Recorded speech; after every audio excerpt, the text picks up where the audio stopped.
Hello everyone, Books with Banks back again with another video. This continues the videos that I'm doing to kind of wrap up 2023 to get ready for 2024. Today I want to go through and talk about my 5 favorite things that I read this year, and I also I'll touch on just a few other things I read that didn't quite make the cut. But without wasting too much more of your time, I guess right before we get into the top 5, the top 5 part of this list, if you haven't already, it would mean a lot if you could please like and subscribe. But yeah, without any further ado, let's get going with what I have in number 5, and I actually read the ebook of this, so I don't have a physical version to hold up. But my 5th favorite book this year was The Strange Case of Dr. Jekyll and Mr. Hyde by Robert Louis Stevenson. It's a shorter book, for sure, but still, it was such a wonderful surprise. I had no idea what I was missing out on, never having actually read this story. And you know, it's a story so many of us know so much about, and it's referenced all over the place. And I'm not going to pretend like there were like twists or turns in the story that haven't made it into those pop culture references we're all familiar with. But this, even though the story is pretty much what you'd expect, just the way that Stevenson writes the story, it's so intriguing. I highly recommend Jekyll and Hyde to anyone looking to pick up a classic, but maybe you don't want a huge time commitment, and especially if you're looking for something that's not exactly terrifying, but it's definitely unsettling, just as our main character is kind of slowly peeling back the mystery around what's been going on with his friend, or with his client, and his client's kind of detestable, mysterious friend. Yeah, it's a great story. So happy I read it. I clearly liked it more than the majority of what I read this year. But next up, in 4th place, and I don't think this is just recency bias, this having been one of the last books I read and reviewed for the channel, but here in 4th place I have Nnedi Okorafor's Who Fears Death. There you go. Yeah, this is a book all about a young woman coming to terms with her magical abilities, but also the oppressive racism and sexism in her post-apocalyptic world. While it is a difficult read, it was ultimately one of the most thought-provoking and rewarding works I came across this year. Again, I can't thank Joanna at Joanna Reads enough. She's the one who recommended this book to me. I, in turn, recommend this to anyone with an interest in portrayals and explorations of things like genocide, sexual violence, and so on. If you're interested in authors, sci-fi fantasy authors tackling those more complicated, intense topics, I highly recommend this book. And even though I recommend it, still be warned, it's an emotional, uncomfortable read at times, which is great, which I think it's what it's exactly supposed to be. So yeah, 4th favorite read of the year, Who Fears Death, Nnedi Okorafor. Next up, in 3rd place, it's Malazan. Specifically, it's Ian C. Esselman's book, Forge of the High Mage. Even though my channel's barely more than a year old, I can promise you all watching that every year, end of year kind of reading wrap up, or like favorite book ranking lists for me going forward, if a Malazan book comes out that year, written by either Esselman or Erickson, you can bet that that book's going to make my top 5. And this year it made 3rd place. Esselman continues with this book. He's continuing his prequels, and he's breaking a bit from the pattern of the first 3 prequels he wrote. While those 3 prequels were about 2 central characters kind of building a team around themselves, this book fleshes out more of the characters within that team, or it's an army, really. Esselman also throws some of my favorite settings, gods, races, and magical elements of Malazan into this book. There's also some fresh and exciting new characters here, so I was happy to get to know them for the first time, in contrast to, you know, how some prequels are all about the cameos and references to what the readers might already know. And yeah, they're like, the whole point is kind of to show off series favorites at different points in their lives when they were younger. But Esselman here definitely gives us some intriguing and rich new characters to enjoy. Great stuff, still only a 3rd place.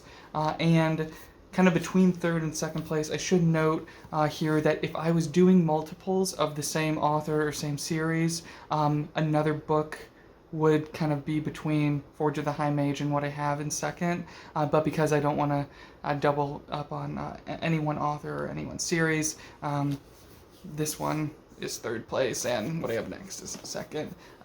Speaking of which, in second place, I've put Drums of Autumn, Book 4 in Diana Gabaldon's Outlander series.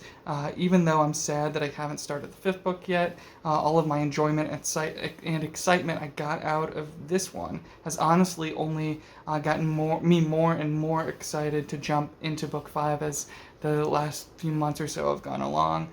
This book gives us one of the most significant setting shifts in the series, at least so far, but this book also starts to expand the story outside of the focus of our two main characters, fleshing out the dynamics and adventures of another well-realized and fascinating couple, kind of part of the family.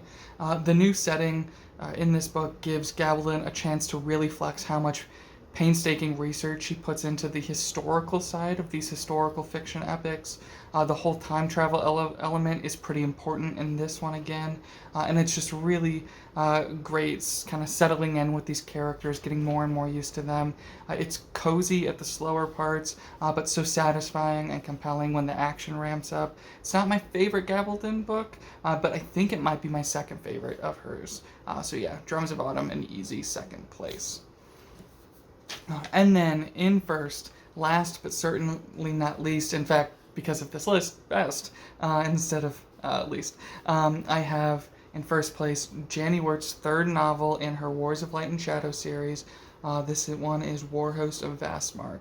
This whole top 5 list was made very difficult because that book I alluded to earlier where I didn't want to do duplicates, that was actually book 2, Ships of Marior, and these two books go hand in hand together. They're basically two halves of the same story. This third one just gets the brunt of all of the kind of climaxes and a lot of the emotional payoff from this kind of duology of an arc set within this larger series. I read both Ships of Marior and Warhost of Vastmark this year. I love them both, but I am giving the edge to Warhost of Vastmark. Even beyond kind of the climactic moments, this book is so full of these scenes that demonstrate the conflict between our two main characters. These guys being Lysair and Arathon. I don't want to really spoil anything, but there's so much in here about how charm can only woo people so far, but also about how a cold and standoffish attitude can only alienate people for so long, all until whoever's allies and enemies all kind of start to see the true nature of these two characters.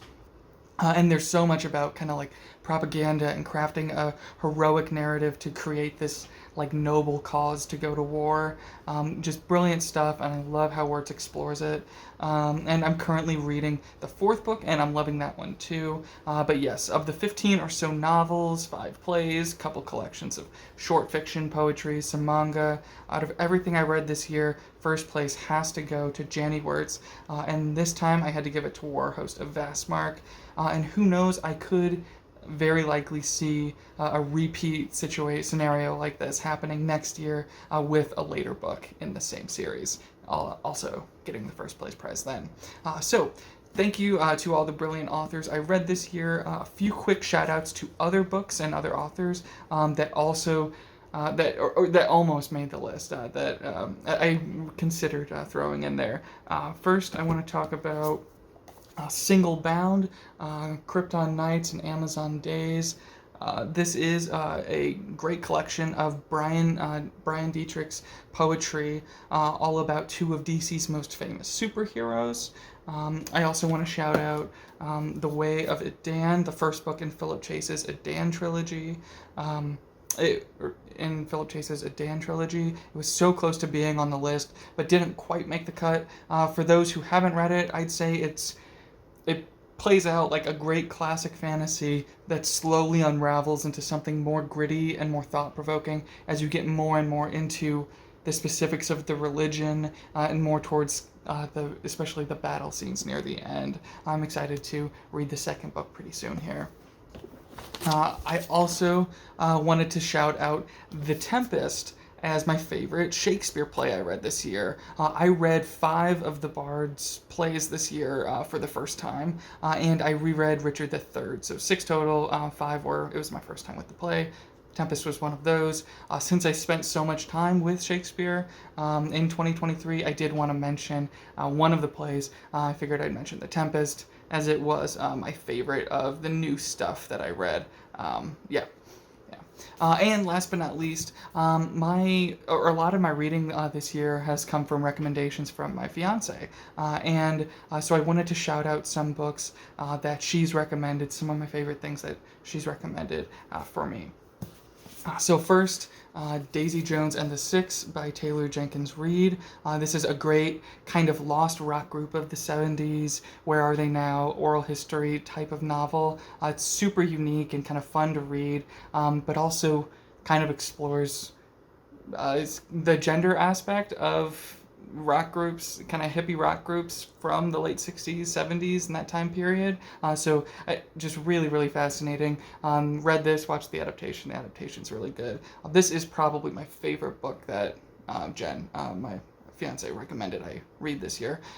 Yeah, Daisy Jones and the Six. I haven't read any other Taylor Jenkins Reid, but after this, I'm always open to it. She won me over. And then I also want to shout out a book to represent the romantasy recommendations.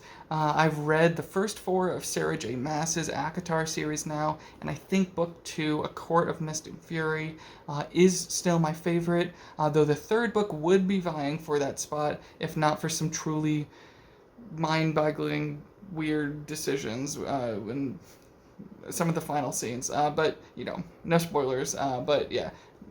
Because of that stuff, book 2 kind of holds on to that spot as my favorite, at least of the 4 I've read so far. So there you have it, my top 5 books of 2023 and kind of my yearly wrap-up. And just to recap, the 5 are Strange Case of Dr. Jekyll, Mr. Hyde, then Who Fears Death, then Forge of the High Mage, Drums of Autumn, and Warhost of Vastmark, the big winner. So all that said, thank you all so much for watching. Have a great day. Bye.